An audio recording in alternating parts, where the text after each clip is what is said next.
Mis niños, esta es la sexta actividad que haremos. Conoceremos los sonidos de algunos de los animales que emiten, ¿verdad? Y lo representaremos mediante una raya en sonidos cortos, muy cortos y largos. El primer animal que quiero ver es el león. Quiero oír qué sonido emite. Es un sonido largo el del león.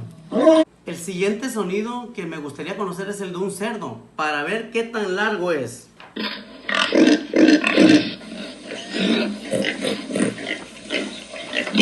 Emite un sonido corto el cerdo.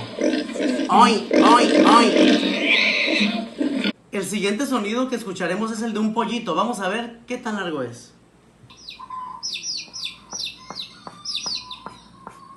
Estoy escuchando muy cortito el sonido. Escúchenlo. Piu, piu, piu. El siguiente sonido que vamos a escuchar es el de un lobo. Quiero conocer cómo es. Es muy largo, lo escucho muy largo. Emite un sonido muy largo el lobo. Y por último, escucharé el sonido de un gallo.